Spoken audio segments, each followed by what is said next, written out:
Operation సింధూర్లో రావల్పిండిలోని Pak సైనిక ప్రధాన కార్యాలయం వరకు భారత సైన్యం గర్జన వినిపించిందని రక్షణ మంత్రి రాజ్నాథ్ సింగ్ వ్యాఖ్యానించారు. ఉత్తరప్రదేశ్ డిఫెన్స్ ఇండస్ట్రియల్ కారిడార్లో బ్రహ్మోస్ సూపర్ సోనిక్ క్రూజ్ క్షిపణి ఉత్పత్తి యూనిట్ను వర్చువల్గా ప్రారంభించిన రాజ్నాథ్, బ్రహ్మోస్ కేవలం ఆయుధం కాదని ఒక గట్టి సందేశమని తెలిపారు. ఆపరేషన్ సింధూర్లో బ్రహ్మోస్ క్షిపణులను భారత్ ఉపయోగించిందని ఉత్తరప్రదేశ్ సీఎం యోగి ఆదిత్యనాథ్ వెల్లడించారు. లక్నోలోని ఉత్తరప్రదేశ్ డిఫెన్స్ ఇండస్ట్రియల్ కారిడార్లో బ్రహ్మోస్ సూపర్ సోనిక్ క్రూజ్ క్షిపణి ఉత్పత్తి యూనిట్ను రక్షణ శాఖ మంత్రి రాజ్నాథ్ సింగ్ వర్చువల్గా ప్రారంభించారు. ఈ సందర్భంగా మాట్లాడిన ఆయన బ్రహ్మోస్ కేవలం ఆయుధం కాదని ఒక గట్టి సందేశమని చెప్పారు. జాతీయ సాంకేతిక దినోత్సవం రోజున బ్రహ్మోస్ యూనిట్ ప్రారంభించుకోవడంపై ఆనందం వ్యక్తం చేశారు. దేశ రక్షణ ఉత్పత్తుల తయారీ కేంద్రంగా ఉత్తరప్రదేశ్ మారిందన్నారు. కేవలం 40 నెలల్లోనే బ్రహ్మోస్ యూనిట్ పూర్తి కావడం గొప్ప విషయమని రాజ్నాథ్ సింగ్ పేర్కొన్నారు.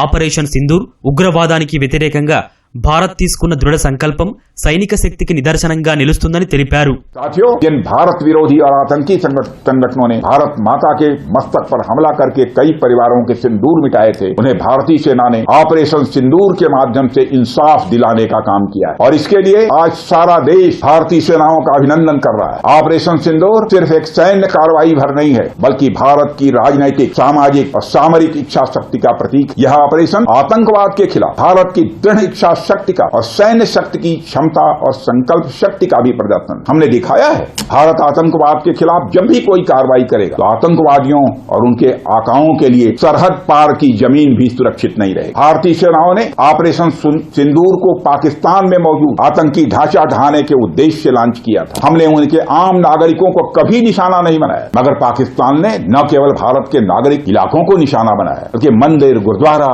गिरजाघर पर भी हमले करने का प्रयास किया. भारतीय सेना ने शौर्य और पराक्रम के साथ साथ संयम का भी परिचय देते हुए पाकिस्तान के अन्य ठिकानों पर भी प्रहार करके करारा जवाब दिया. भारत की सेनाओं की धमक उस रावलपिंडी तक सुनी गई, जहां पाकिस्तानी फौज का हेडक्वार्टर मौजूद. आतंकवाद के खिलाफ जीरो टॉलरेंस की नीति पर चलते हुए हमारे यशस्वी प्रधानमंत्री नरेंद्र मोदी ने स्पष्ट कर दिया है, यह नया भारत है जो आतंक के खिलाफ सरहद के इस पार और उस पार दोनों तरफ प्रभावी कार्रवाई करेगा. यह हमारे प्रधानमंत्री जी ने स्पष्ट रूप से यह संदेश दे दिया. బ్రహ్మోస్ సూపర్ సోనిక్ క్రూజ్ క్షిపణి ఉత్పత్తి యూనిట్ ప్రారంభోత్సవంలో పాల్గొన్న ఉత్తరప్రదేశ్ సీఎం యోగి ఆదిత్యనాథ్ ఆపరేషన్ సింధూర్లో భారత్ బ్రహ్మోస్ క్షిపణులను ఉపయోగించిందని వెల్లడించారు.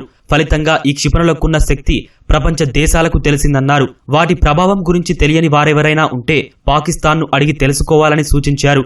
ఉగ్రవాదం అనేది కుక్కతోక లాంటిదని, దానిని సరిచేయాలంటే వారి సొంత భాషలోనే బదులివ్వాలని పేర్కొన్నారు. ఈ ప్రాజెక్టు కోసం యూపీ ప్రభుత్వం 200 ఎకరాల భూమిని కేటాయించిందని తెలిపారు. 300 కోట్ల రూపాయల వ్యయంతో నిర్మించిన ఈ యూనిట్లో ఏటా 80 నుంచి 100 క్షిపణులు తయారు చేస్తున్నట్లు వెల్లడించారు. ब्रह्मोस मिसाइल क्या होती है, अभी आपने ऑपरेशन सिंदूर के अंदर इस मिसाइल के पराक्रम की एक झलक देखी होगी, और नहीं देखी होगी तो कम से कम पाकिस्तान वालों से पूछ लेना चाहिए कि ब्रह्मोस मिसाइल की ताकत क्या है.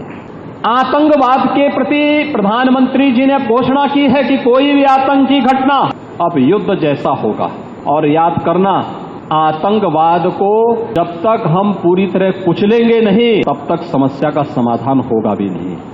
अब समय आ गया है जब इसको कुचलने के लिए हम सबको एक स्वर से प्रधानमंत्री मोदी जी के नेतृत्व में पूरे भारत को मिलकर के इस अभियान के साथ जुटना होगा. आतंकवाद कुत्ते की पूंछ है जो कभी सीधी होने वाली नहीं, जो प्यार की भाषा मानने वाली नहीं है. उसको उसकी भाषा में जवाब देने के लिए तैयार होगा.